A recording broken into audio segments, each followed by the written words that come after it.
y ha trabajado como actor en el cine y en el teatro con gente importantísima como el actor y director polaco Jerzy Stur, en una serie para la televisión de la BBC inglesa, y como director de teatro ha dirigido una amplia cantidad de obras, entre ellas, por ejemplo, La Tempestad y Otelo de Shakespeare, El Maestro y Margarita, una adaptación de la extraordinaria novela de Bulgakov, Incendios, una obra de Juan Guaguate, una obra que ha tenido mucho éxito en todo el mundo, incluido México, y actualmente es director del área de actuación en la Academia Nacional de Arte Dramático de Varsovia, la escuela más importante de ese país, con una tradición teatral fortísima, ¿no?, con la que México ha tenido ciertos contactos,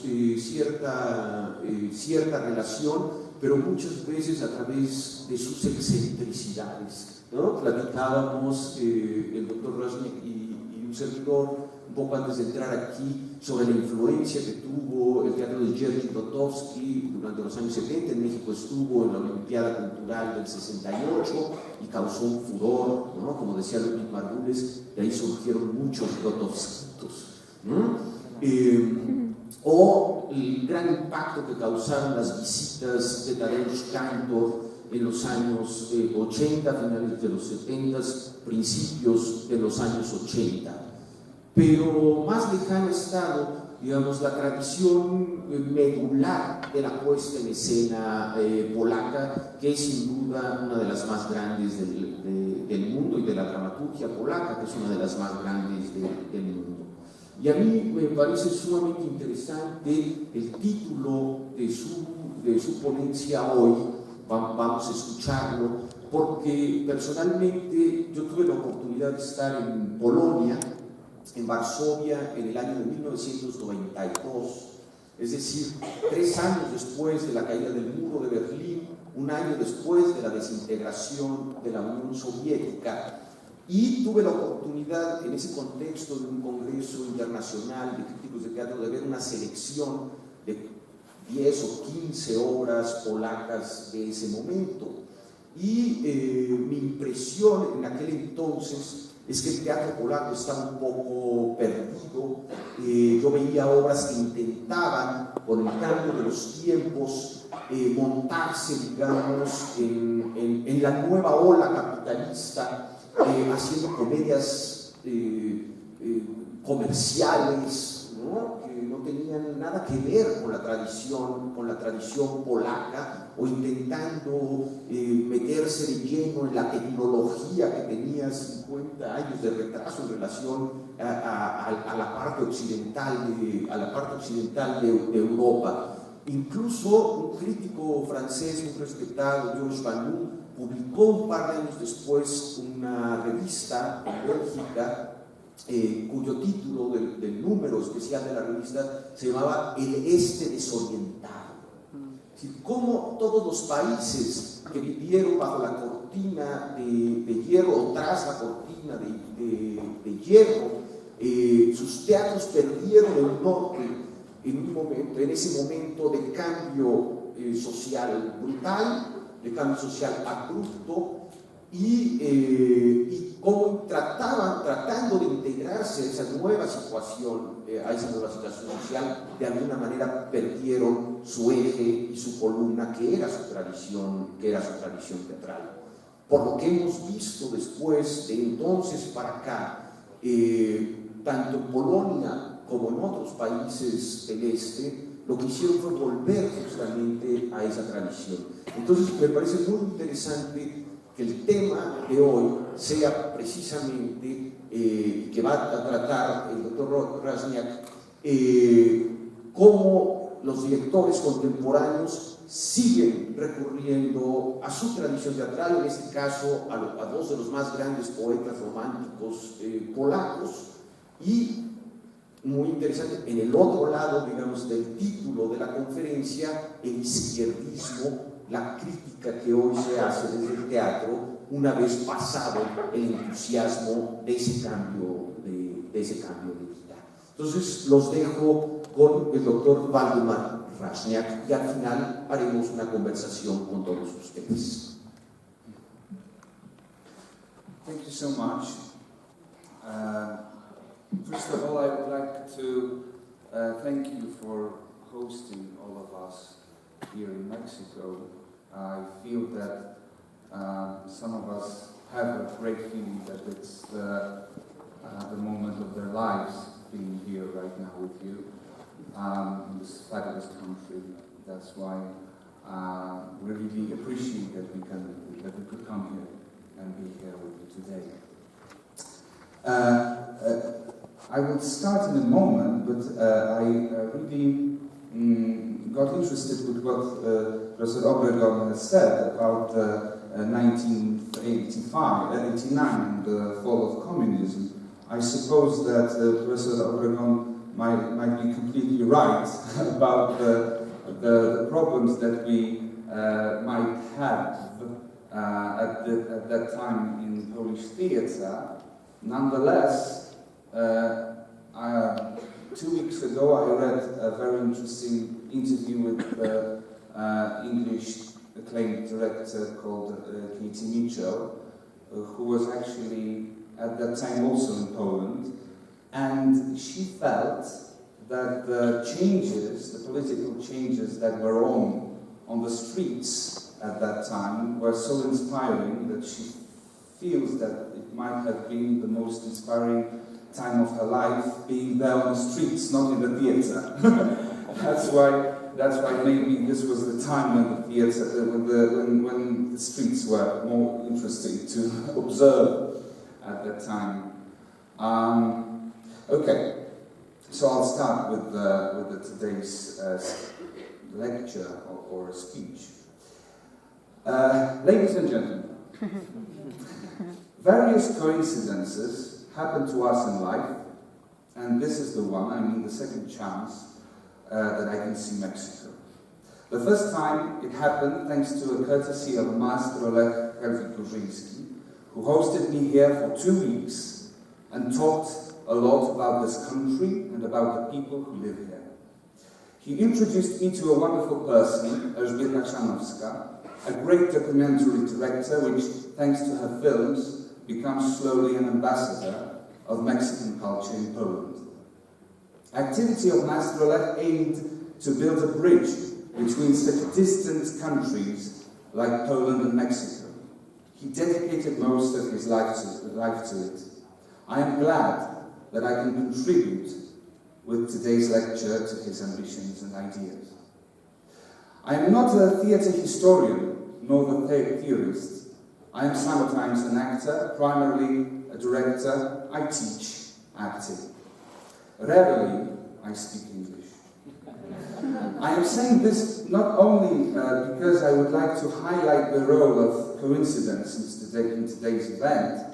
I just wanted to explain that the development of such a beautiful lecture title, like Between Romanticism and Leftism, Polish theatre in recent years, Romanticismo izquierdismo, thank you, will be my subjective choice and an attempt to describe and analyze several important theatre productions that have been staged in the past 2 years in Poland. At the beginning, I wanted to tell you about a significant anniversary which has been celebrated in Poland in 2015. It was the 250 years of Polish professional theatre. It was in 1765 in Warsaw when a Polish adaptation of Molière's play The Mad was played by a professional company of Polish actors. 205 years ago, the actor's profession started to be lectured in Warsaw, from which grew our academy, Aleksander Zelwerowicz National Academy of Theatre Arts. 13 years ago, we have established an organization governed by the Ministry of Culture called the Theatre Institute, which deals with the archives of and popularization of theatre activity in Poland.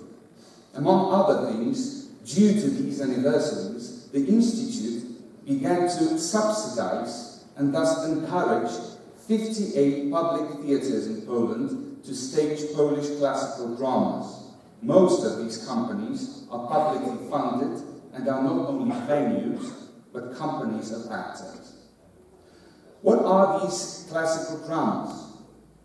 Apart from the oldest written texts in Polish from the Renaissance, Baroque, and the Age of Enlightenment period, the classical texts are taken as Romanticism texts, and those which were written after them often referring to them.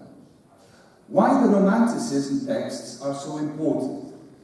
As some of you certainly know, Poland as a country did not exist for 123 years, mainly in the 19th and the beginning of 20th century. It was divided by Tsarist Russia, Austria-Hungary, and the Kingdom of Prussia. But the Polish language, Polish culture, and history was already deeply rooted among the Polish population. There was also a Polish intelligentsia as a social class, and many of these people soon became Polish immigrants. The most dynamic center of the Polish immigration was Paris. There, the Polish writer called Adam Mickiewicz finished his famous poetic drama Diabły, in Polish, Forefathers' Eve, which was considered to be unstageable. He also gave his famous 16th lesson on Slavic drama at the Collège de France as its professor. In this lecture, he submitted the poetry in the field of drama. Referring to the ancient Greece and Christianity, he, as a mystic, saw the power of drama in religious context. Drama, in the Mickiewicz's idea, should be wonderful and miraculous, thanks to a poetry. Poetry needs drama to have a more powerful impact on its reader, who becomes a spectator.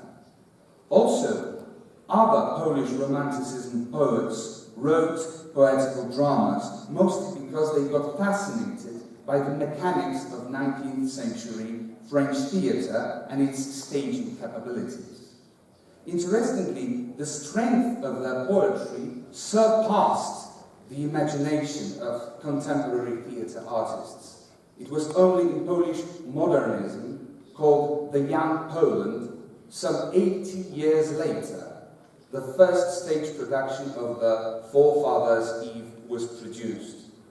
Hence their definition, the unstageable dramas.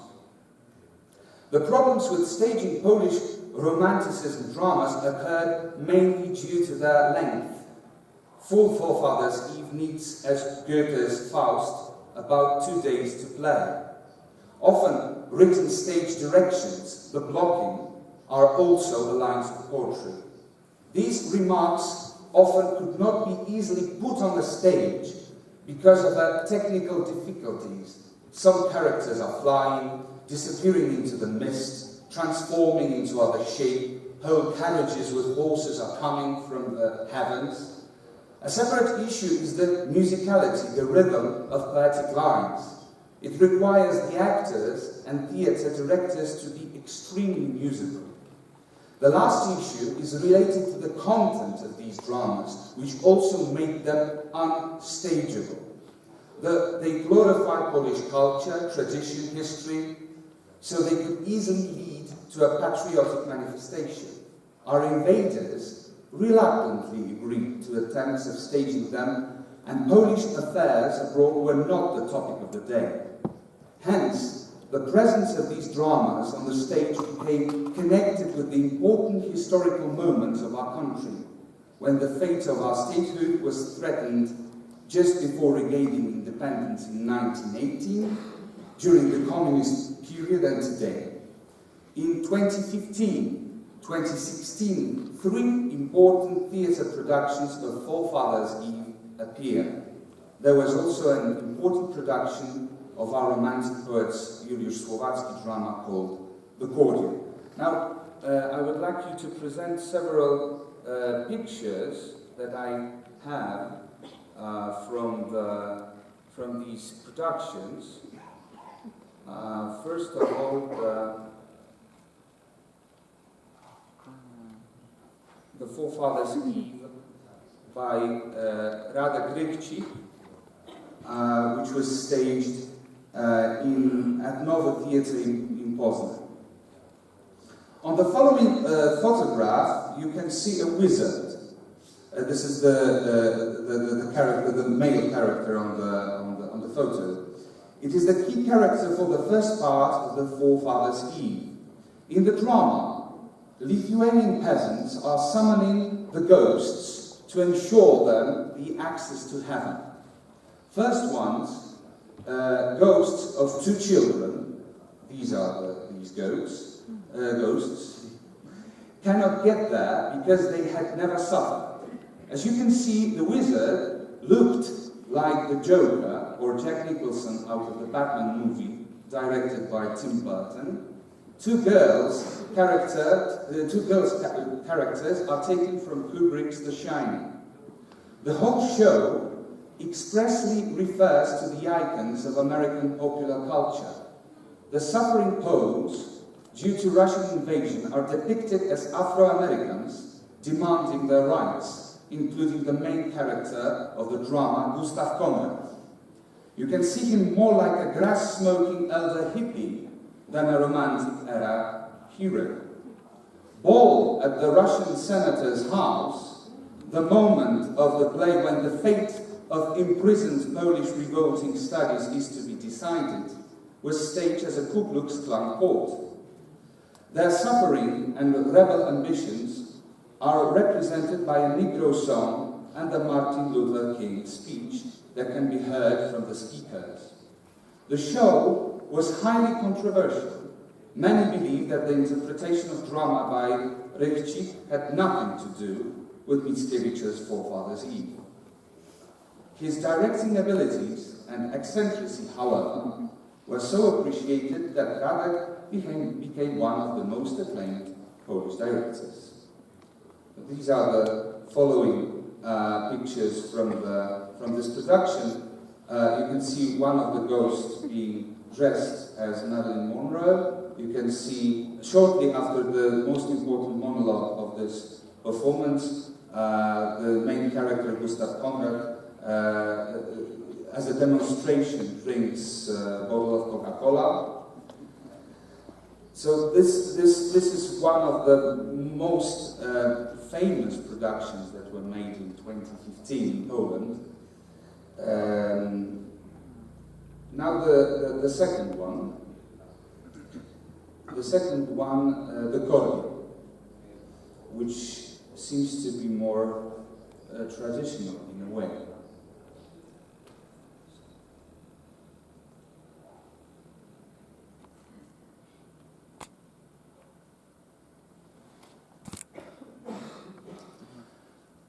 It's the corriente directed by Jan Engler, the professor of our academy. It was directed at the National Theatre in Warsaw.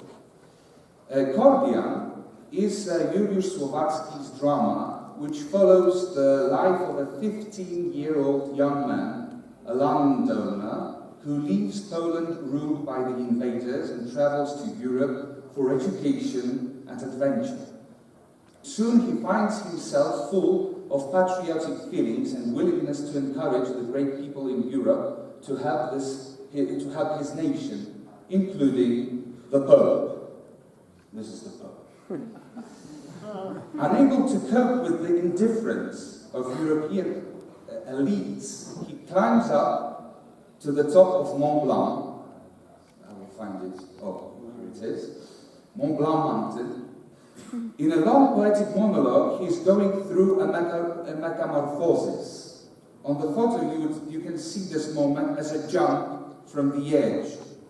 As a result of this metamorphosis, he wants to return to Poland and kill the Russian Tsar, who actually became a Polish king. Eventually, he becomes too weak to struggle with his fear and fails to assassinate him. He is thrown to asylum, a nut house. Jan Engler stages the Kordian from the distance of an intellectual.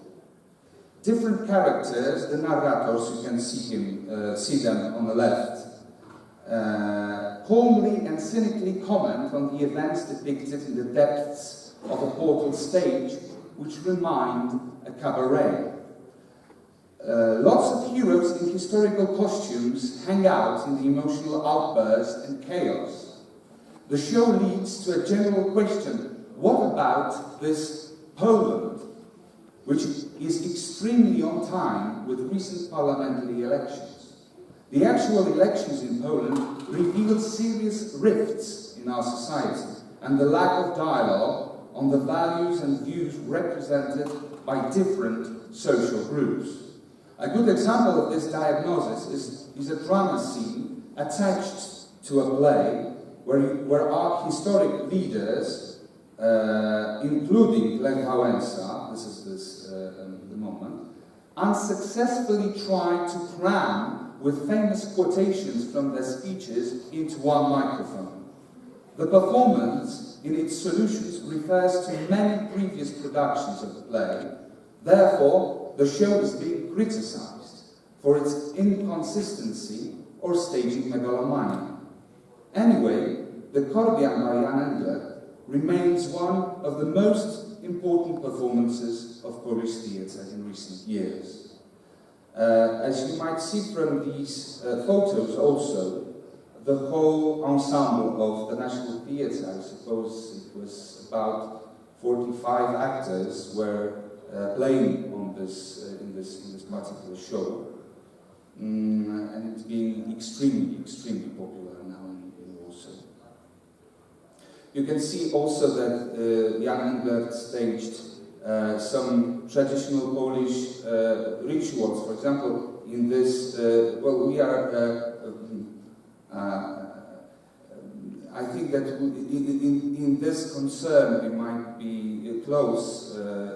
I mean the problem of muerte. I mean the problem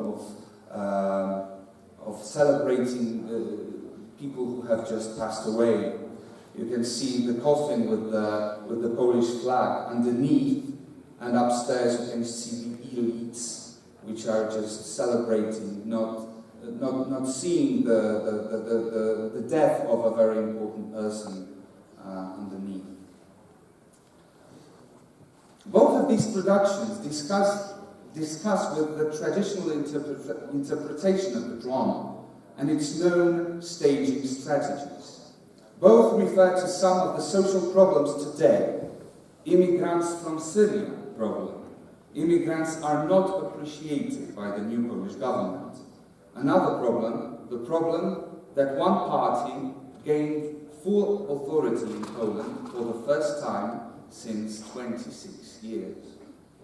A separate, important field in the Polish theatre today is the political theatre associated with the left-wing thinking. Leftist thinking in Polish society emerged long before the World War II. I think that the leftism of Polish middle class, which in the interwar period only began to form, had a significant impact in the popularity of communism in Poland after World War II. Soon, however, the communistic state betrayed its leftist ideals and became an enemy almost to the whole nation and failed.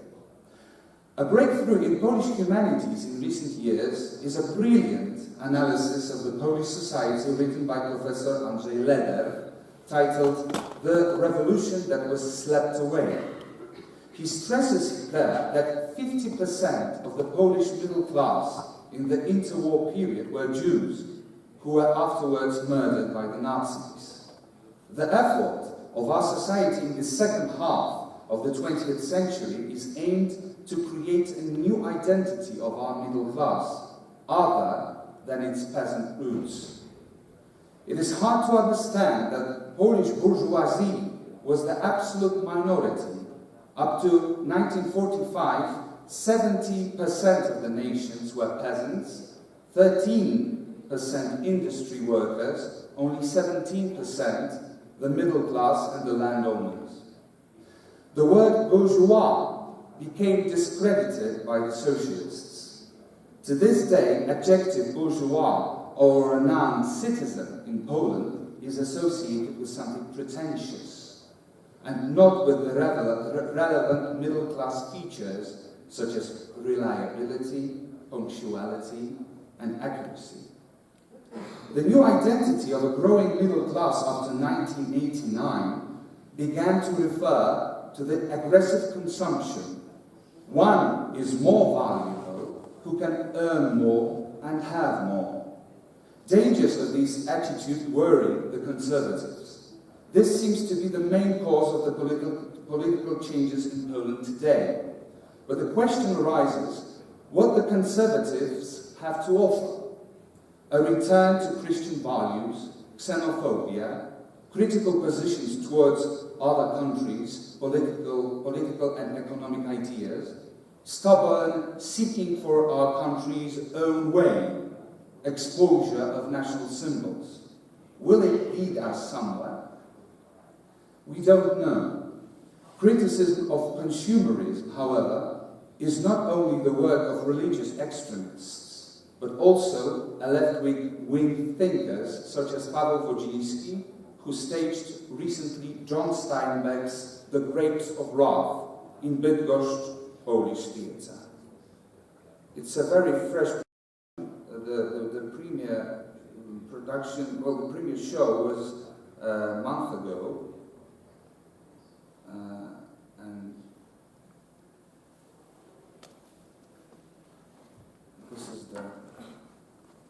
these are the photos from this show.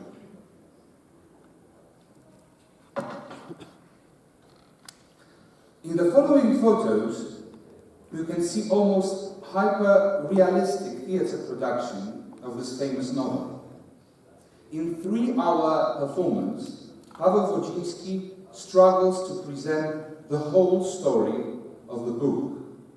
Therefore, you can see the journey of American families by the famous Route 66 to California, the rigors of life on the road, hunger, and the low profitability of the work. The show was in the Dogville movie manner, where theatricality is underlined by the presence of theatre, movie, and stage equipment. And individual scenes are supported by live streaming images displayed on the top of the screen. The play transfers a strong message of protest to the hegemony of the corporate world, market fixing the amount of the minimum salary, undercutting labor costs. The man in Steinbeck-Wodziński world is a slave to great capitalist gain and announces the wrath of the society. His expression, an expression of rebellion against sluggish ruling elite, may also be a representation of the recent situation in Poland. Though the performance is deprived of Polish accents, I mean symbols, objects, etc., the performance brings some allusions.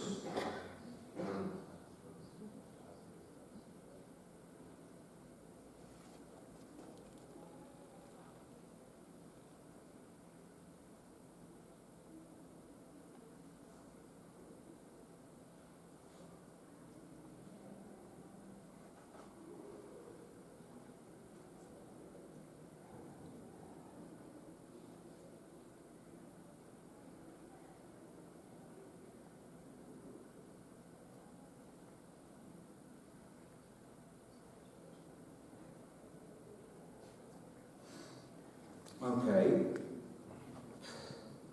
The last chapter of my today's lecture will be a reflection on the Polish dance theatre. The field of art which is just being to return to the Polish contemporary theatre. Polish theatre had some achievements in this field in 60s, 70s, 80s in the 20th century, thanks to Konrad Drzewiecki or Henryk Tomaszewski.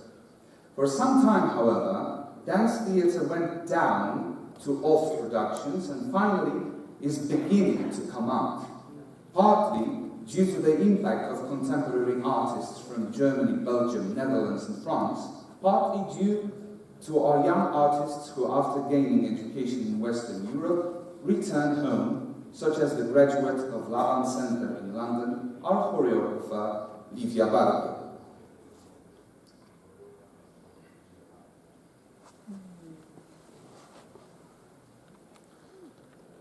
Polish dancers are not especially in big institutional support in Poland. There are only few theatres which promote this repertoire. Grant programs supported by the ministry are basic and rare. This is why young dancers in Poland are often called a solo generation. Creating a dance solo costs less than creating an ensemble. You could say that the work of Livia Bargiel is a part of this trend, exemplified by solo dance productions like About Me and A Little About Myself, or a performance, Glow, performed with the construction of LED lighting. You can see that in the photograph behind me. But Livia breaks this pattern thanks to cooperation with the students of our academy. The result for this collaboration are such dance theatre productions as Bordel Formidable, Extravaganza in 2013, and Illuminations in 2016, which was brought to Mexico. I very much hope that this is still the beginning of our cooperation. Thank you very much.